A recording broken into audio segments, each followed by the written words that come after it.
right, welcome to Primos for Life, the wrestling podcast made for the fans, by the fans. Como siempre, yo soy Eddie, el niño vaque. We got Ariel, the Ecuadorian dream bisueta, and we are your self-proclaimed, undisputed co-host tag team champions of the world.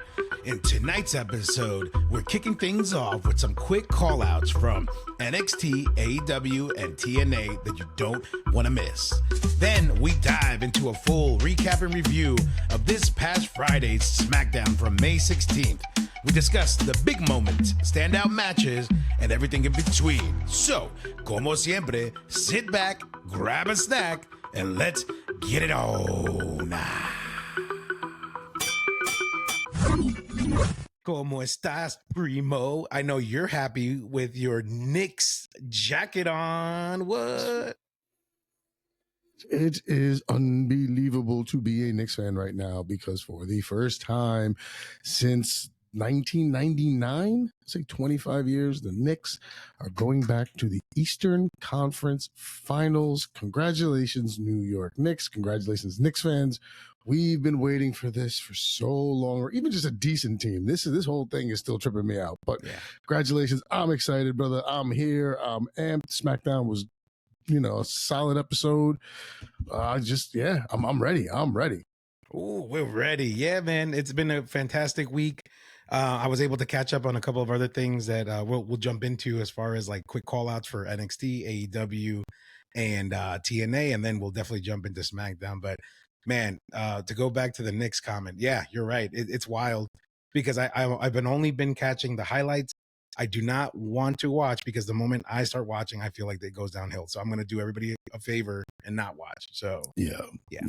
That tends to be a lot of people's take. I know that's definitely what we do to my father. Like we actually booted him out of the rooms on Super Bowl occasions. Actually, at your house one time. We booted him into your parents' room and just he couldn't come out to the living room because the Giants were starting to lose, and it was like no sir, be gone. go stand all the way over there, like in the bathroom. Go stand in the bathroom. Bro, essentially that's what they did to him. It was absolutely hysterical. Yeah, but overall fantastic week for sports and also sports entertainment. Let's jump into these quick call outs for NXT. The three things that stood out to me that were pretty awesome. Obviously, they're building up all their matches for Battlegrounds for their big weekend in Tampa, which I will be again, and I keep saying it again and again and again, but I will be attending all four events, my brother. I will be Saturday night's main event. I will be at NXT Battleground. I will be at Monday Night Raw, and I will be at NXT Tuesday. Dude, my guy.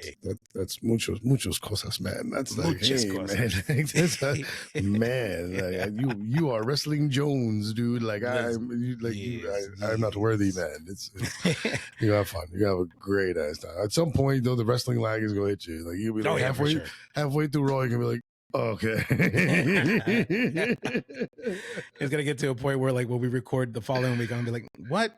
Can we talk about something else?" Yeah. What? I don't even remember what day it was. So much stuff happened. It was a 4-day whirlwind of wrestling. Yeah, for sure. But all right. So for real now, let's jump into the NXT callouts. Right. Awesome segment between Trick Williams and Joe Hendry. They had a contract signing.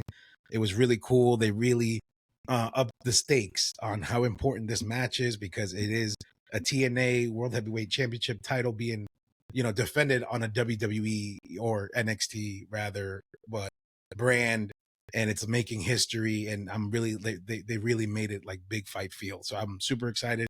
Definitely try to go watch that segment. Really good. Right. The second call out there, that episode of NXT this past week was Stephanie Vacar and Jordan Grace. They will be going face to face at Battlegrounds as well. But Fatal Influences gets at Stephanie Vacar, and Jordan Grace ends up having a tag match with her against Fatal Influence to protect her investment, right? She doesn't want Stephanie to have any excuse to be hurt or anything like that, to make sure that it's a fair fight and a good fight going into Battleground. I think that's awesome. I like that kind of character build for both of them. Really shows how strong both women are. So really cool tag match at the end of the night. Definitely check that one out. And then Ethan Page attacks Ricky Saints because that's building up to that North American title beef. Ricky Saints. And looking forward to that when that ends up. When he did that so perfectly. basically leading up to that match. So those would be the 3 call outs. And I mean, don't get me wrong, the whole episode was great. But Right. those were the things that really stood out to me the most as far as NXT goes. Let's jump into AEW really quick. Just a few things there. MJF finally gets the yes from Bobby Lashley and joins the Hurt Syndicate. It was an awesome segment. It was awesome that MJF jumps on Bobby. Bobby's like, "What are you doing?" Pushes him off, and he's like, my bad. It's cool. I'm in, whatever." And really cool segment. I like how they built this up for weeks now. Definitely, improving on the storytelling tip, right? So that's really good on AEW's part. The cage match between Moxley and Samoa Joe at the end, complete mayhem. It was crazy because the Death Riders come out, the Young Bucks come out, Kenny Omega comes out, even Swerve comes out, basically leading up to Anarchy in the Arena match going into Double or Nothing, which I believe is in a week or so. And yeah, man, those would be 2 of my call outs as far as that goes. And then when it comes to TNA, 3 things that happened there that were pretty cool. O'Shea Jackson is a part of AJ Francis's segment. He has like a kind of like a Miz TV like show. It's called like First Class, and talks about how bougie he is and how much money he got and all this stuff. So he brings out O'Shea Jackson, and they're in LA. AJ Francis makes a comment about LA and how terrible those people are. And then of course O'Shea's like, "Hey man, like I'm from LA. You can't talk about LA people while I'm in LA and I'm from LA." And then Mike Santana comes out to like, even the odds, and pretty cool segment. I like how that played out. And then because of Sabu's recent passing, right, TNA actually had a quick little replay of RVD and Sabu's like match last time they were there together. Really cool. I think that was a nice way of doing like paying tribute, just replaying a quick match of theirs. I thought that was pretty cool. Nice. And then ultimately the final match of the night, Nick Nemeth versus Jeff Hardy. Those guys can still go. Really happy. That's crazy. Yeah, really good stuff for TNA. So I was really happy with all that. No, yeah, I know. I just spitball right there, Oh, I mean, you gotta get it all out, man. We gotta learn about all of it because we try not to be. We do tend to stick a lot to WWE just because A, there's just a lot more product of it, and B, we just tend to lean to the storytelling aspect of that better in terms of preference. So no, we're filling everybody in on what's going on is definitely the way to go. So thank you for keeping us up to date. Hey, I do it for the listeners. Anyways, really quick, jumping into SmackDown coming out of Greensboro, North Carolina. We get the opening of the show. Tiffany Stratton, Nia Jax walking in because they're the main event of the night. And then we get a quick Backlash recap video package. Right. And then ultimately leading to the opening segment of the night, which is Solo Sikoa. And actually, it's not Jeff Cobb, right? It's JC Mateo. Right. Yeah. Which is kind of like, why did you allow them to call him Jeff Cobb last week? And then all of a sudden now it's JC. Like, at first I was like, first he said, Solo came out and he was like, "I'm my man JC." And that's all he said. And then I was like, okay, maybe they just can do that. And then later on, maybe it was Pierce or something. Someone mentioned that it was JC Mateo. And then that's how he had announced later on. So yeah, like I said, very interesting to be like, you used Jeff Cobb when you got here, and now he's JC Mateo. But yeah, whatever. Just little things that us as fans, noticed. So ultimately they come out and with obviously Jacob as well. And Solo starts running his mouth about how, he, brought the championship, or he kept the championship rather, within the family, and, starts just blah, blah, blah, until the point where Jacob is like, "Wait a minute, don't get it twisted. Let's keep it 100. I said I was going to do this with or without you." And, all this hoopla, beef, whatever. But that's how I remember it. But I know you're going to fill in the blanks. So go ahead. Okay. Yeah, blanks. No, well, what's it called? Starts with Solo saying, when Roman lost the championship, it screwed the family. Yeah. So now I'm going to get it back. And it starts with Money in the Bank. Yeah. Because there's going to be a Money in the Bank qualifier triple threat match that night of Solo Sikoa, Big Jim, and Rey Fenix. So he goes on to say, "I'm going to take it, whatever." And then, to your point, yes, that's when he started saying, and then I kept the IC belt here, or not the IC belt, whatever. And he said, you know, I kept it here, and then he starts to go off and try to do Fatu's shtick. Yeah. And that's when Fatu is like, no way, man. Like, out of here, dude. But I thought it was really great because Solo was fantastic. He was really great heel mic work. Like, it was really good stuff. And then even when Fatu was going to do it later on, the crowd was behind him, you know, then Solo jumped in again and stole it from him. And I was like, this is good. And this is why, you know, you kind of like Solo coming out of the bloodline and, you know, being supposed to be the next guy and stuff like that. So that was good. Yeah. But fun segment. Yeah. And then he's mentioned once again the JC Matthew, Matthew, man. Come on, man. Yeah, and then basically we get an ambush from LA Knight. He comes out and does a run-in to JC Mateo, and then I think that's the end of that segment because it leads up to what ends up going on next, which is Mishin and B-Fab coming onto the screen, our favorite, right? Listen. Have we done this yet? Have we done the Hollywood name for them? Because if not, Beachin. It's been staring us in the face the whole time. It's been staring us in the face the whole time. Beachin. Bro. You're welcome. Everybody's welcome. All y'all. WWE, all y'all, you're welcome. Make the shirts now. Patent pending, trademark restriction. That is so good. Yeah, that makes so much sense. I thought about that today and I was like, oh my God, Eddie's going to love that. I was like, I can't wait. That's going to be a fun one. I was like, there's Beachin. That's so good. That is really good. And then ultimately, it's a segment about how Michin will be in the triple threat Money in the Bank qualifier match. But then we get Chelsea Green, who's also in the match, comes out saying, no, she will be the one who will win it. And then through her economic relief program, because she's still on this presidential candidate shtick, basically, they start talking smack to each other. Then Alexa Bliss just pops out of nowhere and comes out and catches everybody off guard and says, see you guys out there. And then basically sets up that match, into the ring, the triple threat.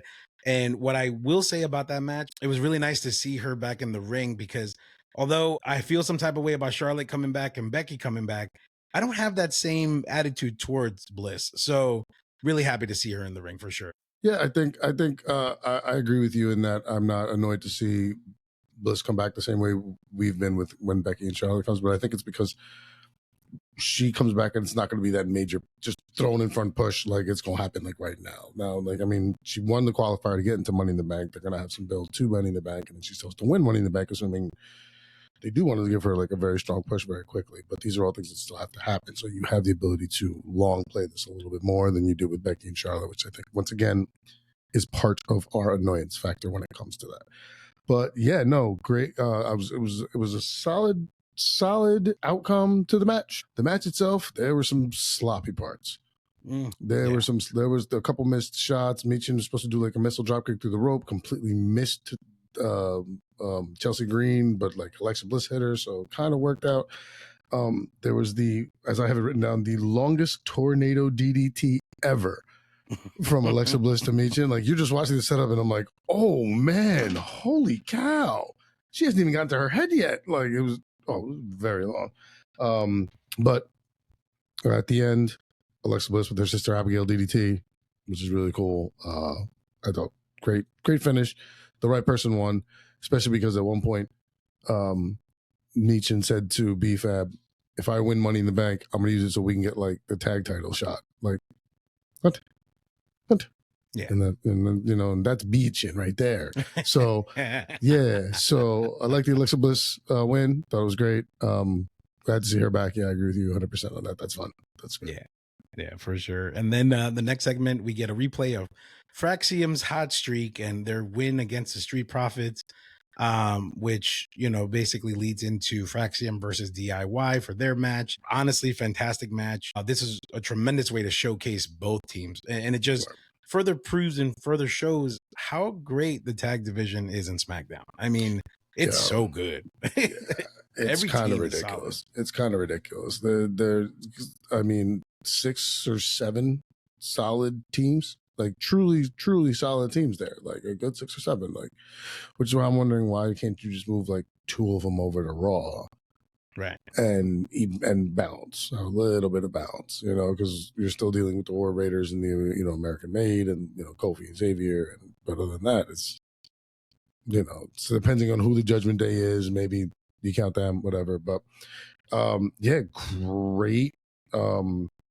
great package. I mean, the package that they showed did not do that match justice. Mm-hmm. That Fraxi and Profits match from SmackDown last week was fantastic. Mm-hmm. But yeah, Numbers DIY I thought was good. Tommaso Ciampa, he's in shape. Like what? Like I'm looking at this dude. I'm like, man, like you just are just. What do you eat? Just like you have to eat just grilled chicken and broccoli and like water, and like, that's day. It. Because it's unbelievable. But really, really great match. I thought it was fun. Fraction with the win. These guys are hot fire right now. Yeah. Let's see where they go with it, because after them beating the Profits last week, he figured something was going to come into play, and we will broach that situation in a few. Yeah, exactly. And then don't forget, after their win, DIY attacks them right away, and then they get assistance by Motor City Machine Guns. The machine guns come down. Right, exactly. Again, the only thought that I have about that before we move on to the next segment is that the only thing that makes sense why they don't shift some of those teams over just to Raw is because a lot of the teams over there are bigger, right? Because I feel like everybody on SmackDown is the same size except for the Profits, right? Okay. And then if you look at the Raw team side, you got, the War Raiders that are huge, New Day, which Xavier's big. I mean, he's not tall, but he's like meat, you know what I mean? And then he's American dude. Made is just a big, squad as well, so that's the only thing that would make sense to me, but you're right. They should try to balance it out.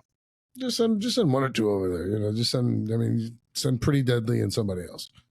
Yeah. And now you can really work that tag division angle on both a lot better, because it's tough. You don't want to have teams lost in the shuffle, on SmackDown, because there are so many great tag teams. Because then we still have the goddesses. You still have there's still a whole bunch of other teams. So yeah. And then we get to one of my favorite segments of the night. It's Rey Fenix talking to Andrade about their qualification match, because apparently they had a tag team match win last week on SmackDown, and they were talking about their match and how excited they are and everything. But here's the 2 things that really got me about this segment, because ultimately the new bloodline, Solo Sikoa and crew come in and are looking for LA Knight, and these are the 2 things that really stood out to me. One, when Rey Fenix said money in the bank, right? He just said it so Latino cartel-esque, you know what I mean? When I win, money in the bank. I was like, okay, Ray, I feel you. All right. Sure. Let's go. Yeah. and then the thing that really kind of I was like, oh, Solo, no. He was like, you know where LA Knight is? And they Andrade and Ray start speaking in Spanish to each other. And he's like, right, no Espanol. And then walks away. And I was like, didn't you mean no English? Because they're talking Spanish. There's plenty of Espanol. Espanol or something. Yeah, man. Right. You're slipping, man. You're slipping. I noticed that too. I was like, all right, well, whatever. But as soon as the segment came on, I was like, oh, Eddie's gonna love this. It's Andrade. We're gonna be good. Yeah. Money in the bank. Bang. I thought it was my Theo talking. I was like, huh? Shit. What are you doing here? But awesome segment. And then we get a quick little setup for Nia match later on, as well as the R-Truth one-on-one interview, which I thought was pretty awesome, which happens right after the Street Profits and Fraxium segment, where they run into each other and they're like, oh, you guys are on a hot streak. So much so that you guys are going to have a match with us for the titles, not on Saturday Night's Main Event, not even at Money in the Bank, next Friday. And I'm just like, why aren't we having this match at Saturday Night's Main Event? You know what I mean? Totally could. You put that match on the card and you're perfectly fine. Because it stinks that we're not going to be able to truly watch that and cover that the way we'd like. That's going to be a great match. Absolutely. The first one was fantastic. This was going to be another banger, man. It's crazy. Yeah.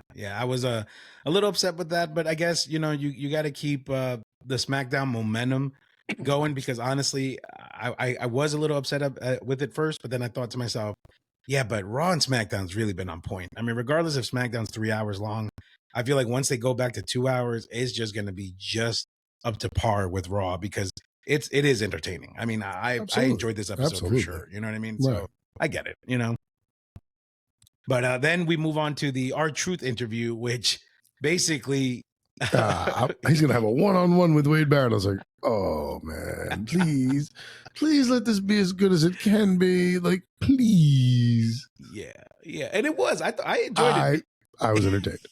Yeah, I was quite entertained. I was great, because just at one point when Wade was like, "Dude, you see how crazy you sound right now?" No, I definitely enjoyed it, because he was quoting John Cena the whole time, you know, and it was fantastic. It was fantastic. Like, R-Truth can't do no wrong. It was fantastic, awesome segment. Hysterical. And it's official. We get the match for Saturday night's main event. And at this point, I'm just like, yes, keep the matches coming. I'm excited. If I got to beat the sense into John Cena, that's not John Cena. That's not my John Cena. If I got to beat the sense into John Cena, I'm going to do that too. And and now he gets a shot, and he's going to get his ass handed to him. Yeah, but I think it'll be fun. I think it'll be fun for sure. Of course. I mean, that's a fun, because Truth and Cena did have a feud for a little while where Truth was gunning for Cena's belt. Yeah. And Truth was actually, because Truth in TNA, Ron Killings, was the TNA World Heavyweight Champ. He's held the big title in other places. He just hasn't done it here. Yeah. But Truth is, like, for those who don't know, this comedic thing of Truth is fantastic. But if you go back to Ron the Truth Killings in TNA, man, there was a wrestler. There was an athlete. He's fantastic. Yeah. So he did have a feud going. So I think it's funny to, like, just kind of have that match be kind of like an homage to, like, yeah, they had a feud too. It's Cena's last go around. Let's have him do something fun. Yeah. And also a good way to, you know, like, to your point that you made in the last episode, it's a good way to get a quick story build up in such a short amount of time for a PLE. So well done, Triple H and Lee Fittings and everybody else. Good job. Lee Fittings. Lee Fittings. Right. And then we get Aleister Black heading out to the ring for his match against Carmelo Hayes, which I was super excited for. But in between each wrestler coming out, we get the Damian Priest promo about fighting Drew McIntyre again for the last time in a steel cage match again at Saturday night's main event. Yeah. In the cage, I was like, yes, let's do it in the cage. Fine, you boys have done it everywhere else. Let's do it in the cage. This will be fun. I'm looking forward to it, because McIntyre's great. Priest, we love Priest. Like, so this is going to be a fun match to put him in the cage and let him just work it out. Because once again, this didn't need a quick build to get to the PLE. This has already been ingrained that they've been screwing with each other the whole time. Priest more so to McIntyre. So with having that shot that happened at Backlash where McIntyre was about to win, Priest pulled him off. You immediately built in a match right here that you can do a Saturday night's main event in a couple weeks. You don't have to build the storyline. You just have to have two guys who don't like each other and make that verbally known. And well done. Great promo by Priest. Thought it was really, really good. So, yeah, I was happy. My only note about his promo was it was very Dom Toretto-esque, like from Fast and Furious. Family. Yeah, pretty much. It was just like, we're going to run this in the cage. I don't got friends. I got family. But good promo. Very awesome. But then we cut to Carmelo Hayes, his quick promo before walking out on Aleister Black. And I really love this Miz hype man thing going on with them. Miz is a good hype man, dude. Miz is a good hype man. I love Carmelo Hayes. So I think this is perfect because Miz, for all the things that Miz is and has been to this company, right now they're not using him, as a top tier talent guy. They're using him in this, and I think they're using him in this pairing with Carmelo to also kind of further Carmelo and give him someone to learn the ropes from. Because Miz has been in this industry 20 years, maybe. Yeah. Like it's been a long time. Maybe not 20, but like It's been a long time, so it's 20. Yeah, for but sure. yeah, it's fun, and he's great at it. He's great at it. You know, he's the perfect hype man. He takes bumps for him. It's fantastic. It's very fun to watch. And usually I'm not a big Miz guy, but this is absolutely fantastic.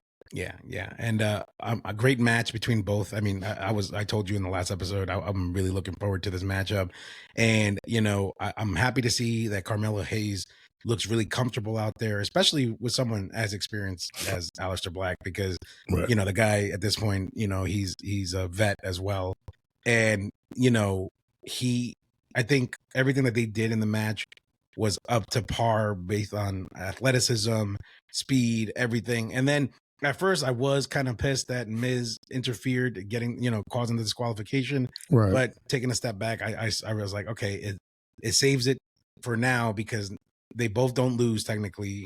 But then also we get the bigger match later at some point. Right? I mean, maybe this is the one they put on Saturday night's main event. Ooh, yeah. Maybe next week they just say, you know what, we can't. Tomorrow night this is going down, or they find a way to work it into like Raw or something, that they're like, after what happened, Aleister Black stormed into, Nick Aldis's office and got a match for Saturday night's main event or something like that. But that, I mean, I agree. I think having the interference protects both of your guys, because you don't want to take one away from the other right now. They're both on stream. I mean, you can't do it to Aleister Black. His month back. Yeah. You can't just have him start losing. And Carmelo Hayes, you're trying to build. Yeah. So you also have to keep him, kind of protect him as well. So I agree. I wasn't a big fan of it, understood completely why. So it kind of made me not care about it. I was like, okay, I see what you're doing. Setting up. Got it. Protect your guys for right now. Because like you said, there'll be a match later on. It's going to be worth it. Yeah.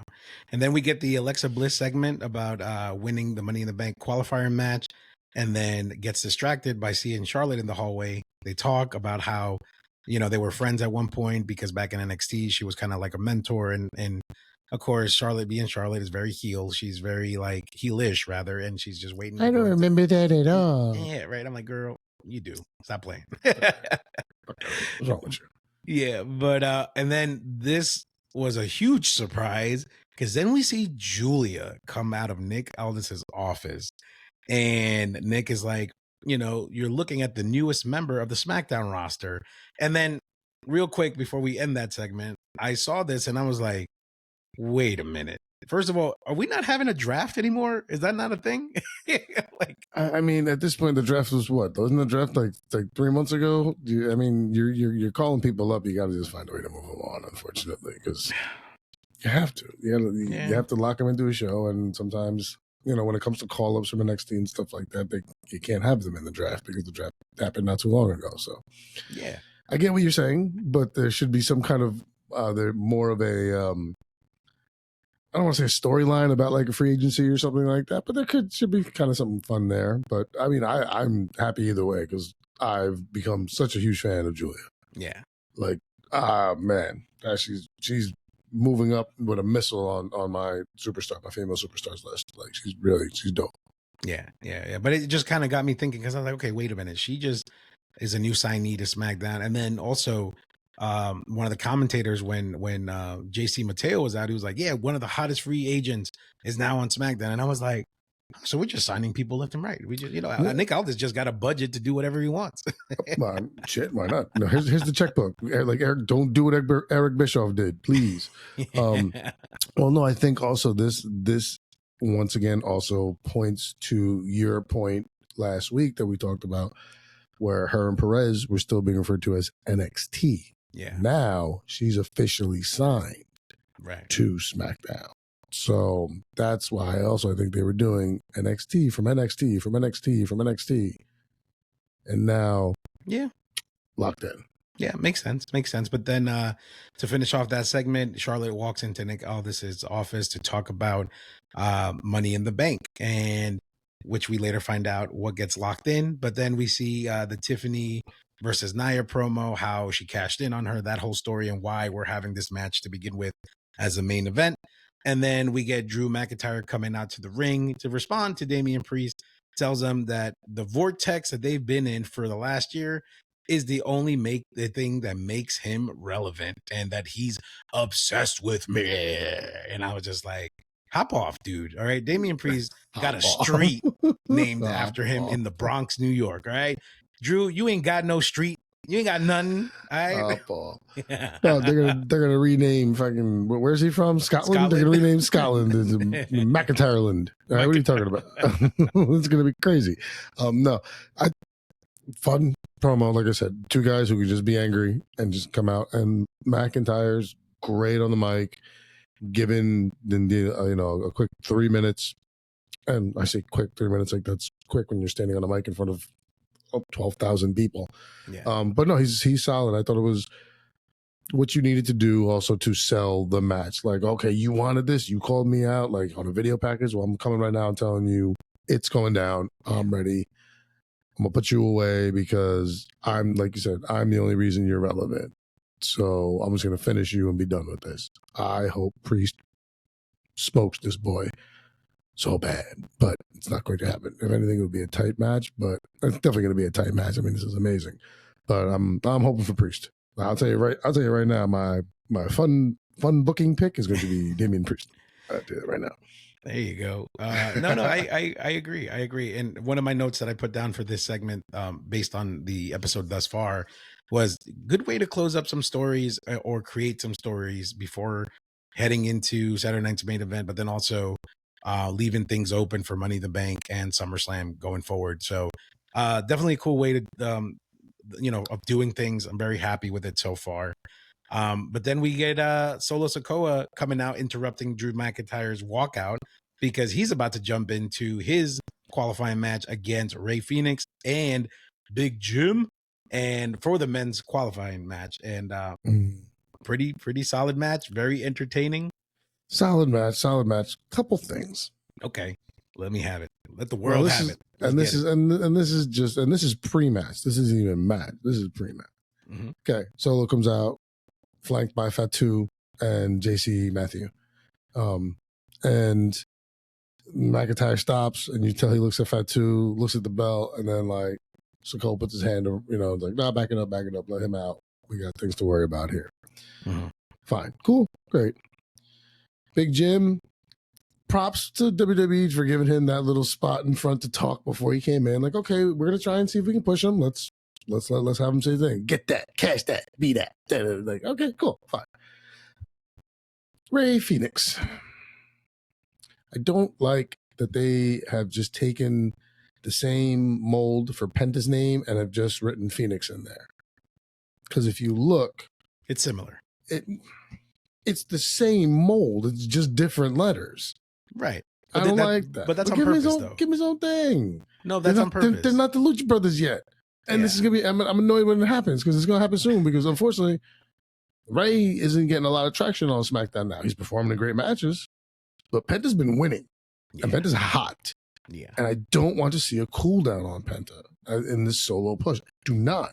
And I love Rey. I love Phoenix. I want them to push him more too.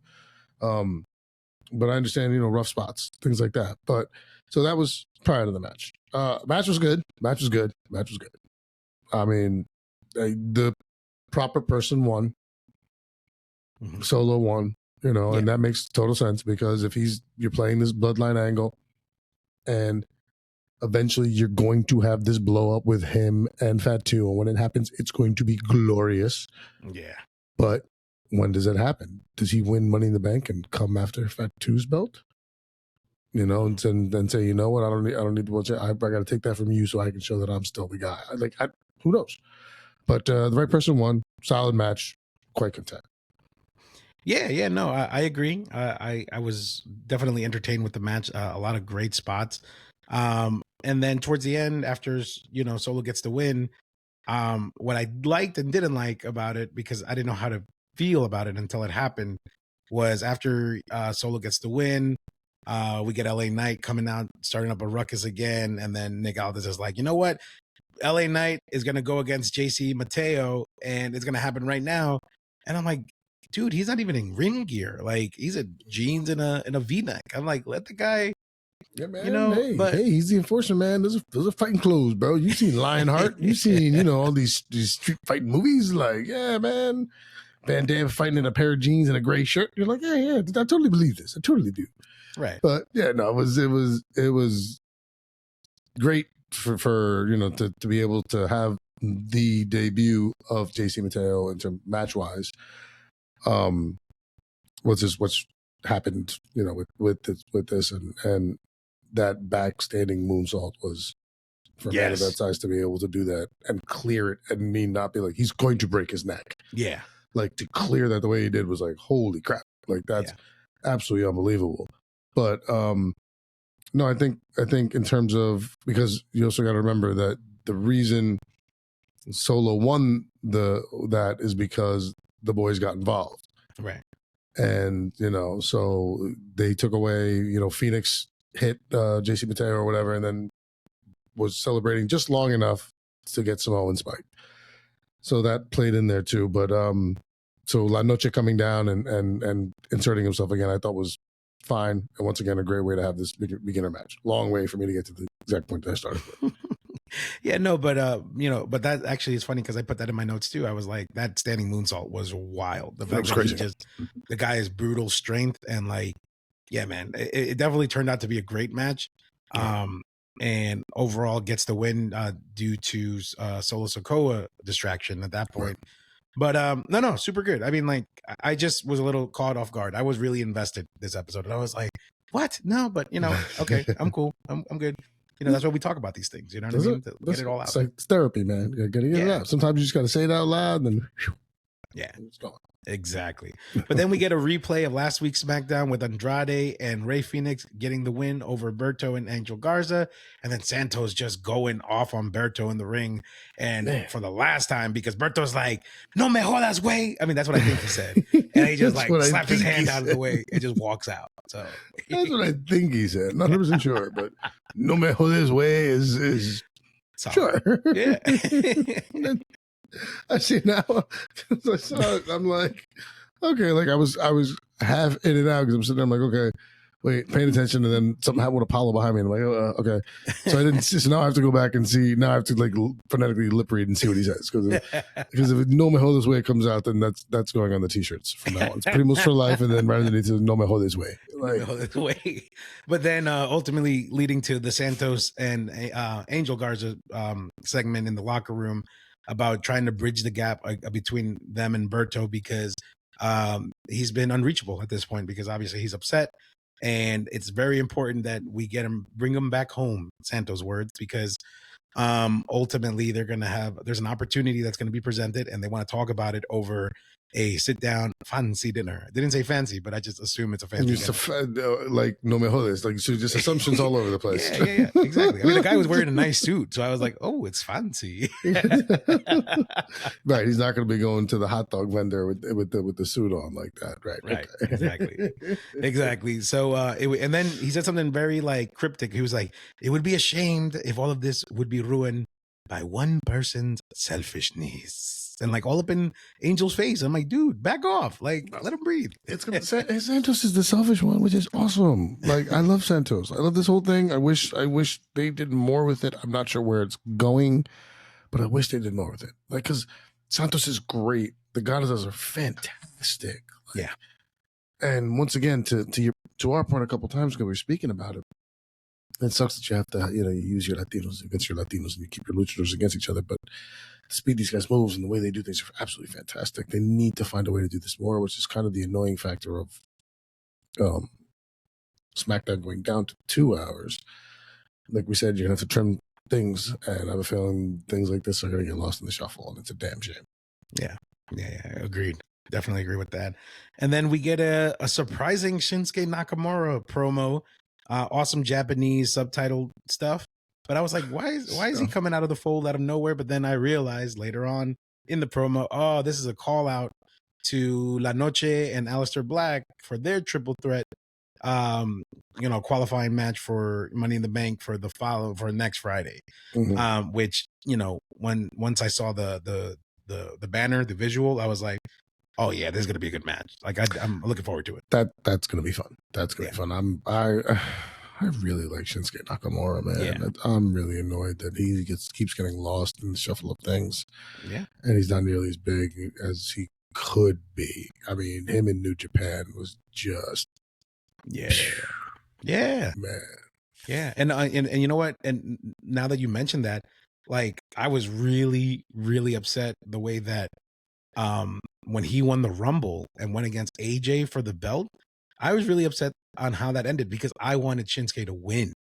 But at the time, McMahon was running things. He wasn't going to let Shinsuke win, and he gave it to AJ. But it should have been the other way around. I know exactly what you're talking about. I was just as mad because I was like, he needs to be the guy. Like at some point, you have to. There's two guys in recent history that in WWE that I've been like, they haven't gotten it, and I felt that they should have, even if just for a little while. Shinsuke won, and Samoa Joe was two. Yes. I think Joe had a couple chances, and I think it's crap that Samoa Joe did not. Yes.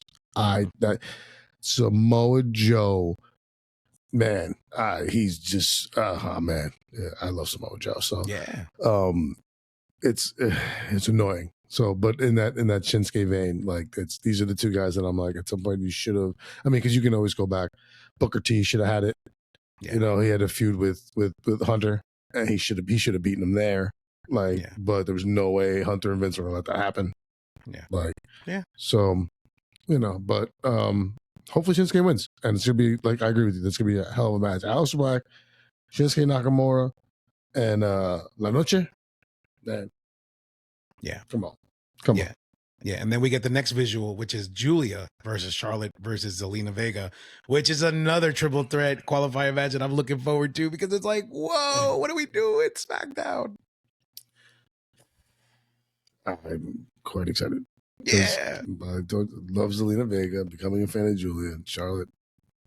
Did you want to get got? It's just what I want to see. I don't know, man. This whole thing. I want Julia to do this. I want it to be her. It should be her. I mean, Zelina's got her championship now, right? And you just put that on her. You gave her the Queen of the Ring. Well, you didn't give her. She earned and she worked for the Queen of the Ring. And I think having her win Money in the Bank real quick, because she just got that belt not too long ago. So I think she's kind of out. But I'm hoping it's Julia, because once again, with the Charlotte aspect of just keep handing everything to the four horsewomen, like it's getting old. Right. And then for the final segment, I will, go through this really quickly and then you'll fill in the blanks because that's what you do, basically. Blanks. Basically, Tiffany Stratton's getting ready for her match. Jade Cargill goes, steps up to her and says, "Hey, it doesn't matter who wins the match because she's coming for that belt because she is the next one." While Naomi is lurking in the background. Did you see that? Like a little creeper, So, lurking, definitely the word she used. The adjective, she's like, yes, she was. I was like, what is happening here? What the hell? For sure. I saw that. I was like, ooh, lurking. Son of a Jesus, man. I'm looking over my shoulder all of a sudden, like. Yeah. But, then we lead into the final match of the night, which is Tiffany and Nia. Decent match. Crazy ending, though, with Naomi coming out with a chair, distraction. Jade comes out to save the day.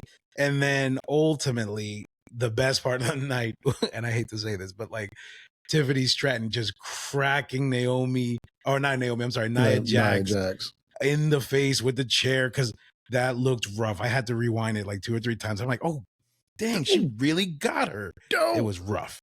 Like her head was bleeding. And I hope, she's recovering from that and got stitches and really got that cleaned up and hope it doesn't take her out of action. But man, that was concerning. I mean, like, because you know it's coming and it's like, girl, get your hands up. You know a chair shot is coming. You know a chair shot's coming. It's scripted. You know the chair just and sell it. Of course, sell it. And you know how to sell it. You're a pro wrestler. You know how to sell it. But I was just like, oh, ow. Yeah. Damn, Yeah. Damn, girl. Get him up. Get him faster. Oh, man. Oh. Yeah. And it was rough. It was rough because my first thought was like that conversation in the back. Like once they're both back there, Right. like I could imagine Nia going up to her and being like, "Hey, do you know how to do a drop kick?" Because that really like cracked me. You know what I mean? Like, or right, vice versa. Like you said, she could be like, "Don't you know how to put your hands up?" Like, you know what I mean? So I don't know. You knew the spot was coming. Like Yeah, come on. it was just tough. It was just tough. No, listen, I mean, the couple spots in that match, and it stinks because I feel like most of the bad spots were the women's matches in this particular episode of SmackDown. But couple bad spots, but great way to kind of build the Jade and Naomi storyline while having the Nia and Tiff match. Yes, could clean up a bunch of things, but you had to do something somewhere, right? I guess I'm not sure, but yeah, okay, solid match. Not solid match, but okay, way to end it. Championship match, great. Yeah, but overall, very good episode of SmackDown. We get at the end when Tiffany is cheering and standing tall with the belt. We get executive producer I always say Triple H, but it's Paul Levesque and Lee Fittings, but in blue font, right? Because it's usually red and white on Raw, but this time it's like blue and white on SmackDown. So I was like, the blue brand, man, it's the blue brand. But so sudden. But overall, super happy with the episode. Super happy with wrestling this week. Super happy with sports in general this week. Can't really complain. Everything's good, man, and I'm very looking forward to next week's Tampa invasion of WWE, because I'm sure not just WWE talent's going to be in town. I'm pretty sure they already started pouring in now because they usually stay here the whole week. But then probably after Raw, the time schedule and shit. Yeah. And then I'm sure other independent promotions will be doing some shows during that time, because if you have all those people zoned in on wrestling, you want to get as many shows as you can. You do like a 3:00 at a brewery, in Tampa somewhere, and then you head over to the show. You know what I mean? Like a good way to bring it, so.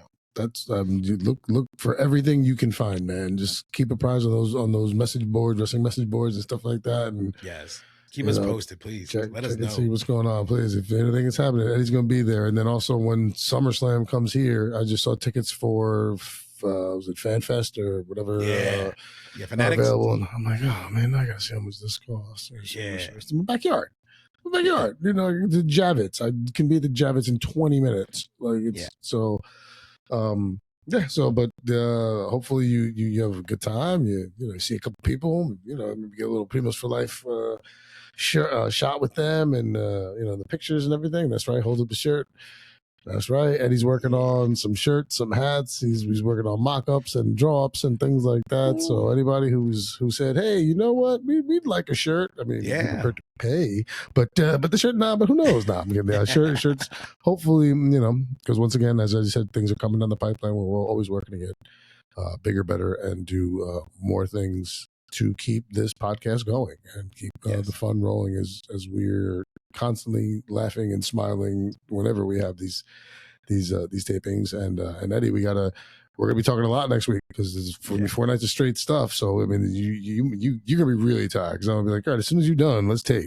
I'm ready. It's gonna be fun. It's gonna be fun, man. Yeah, no, but you pretty much covered all our bases as always. Just catch us on TikTok, Instagram, primosforlife.com. We're on YouTube. We're on iHeartRadio. We're on Amazon Music. We're on Apple Podcasts. Spotify. We are just like all over the place. And yes, we are working on some t-shirts because we're trying to give the listeners, the people, what they want. They keep asking, hey, I want this, I want that. Well, we're working on some stuff coming soon. And a bunch of awesome exclusive episodes as well that we're going to be dropping very soon. And just more things, just more. We're giving you guys what you guys want. Kudos to everyone who listens, because I walked into, after work, I walked into the bar by the job that I always go to. I've been going to for as long as I've had that job, 15 years. I've been going to that bar. I used to live right around the corner from there. Yeah. So I go in and there's a couple guys from the restaurant 2 blocks away, and they're like, we want on. How can we get on? We'd love to talk wrestling, because someone told them, like, oh yeah, Ariel's got a wrestling podcast. And they listened, they're like, we want. I was like, contact us. Let me know. Hit me up. We're down. If you guys are down, we're down. So to everybody, please, just let us know. Let us know. We would love to be able to converse with other people about stuff that we love doing. It's great. Yes.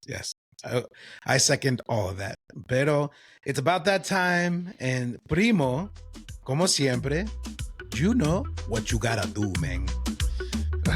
Ladies and gentlemen, as always, it's a joy and a pleasure to be able to sit here and converse with my Primo for a good 45 minutes about wrestling, and that you guys are here listening and giving us the time of day and the time that you do. So from the bottom of our hearts, thank you very much, and we will see you when we see you. Go Knicks. We will see you when we see you. Go Knicks. Take care, everybody.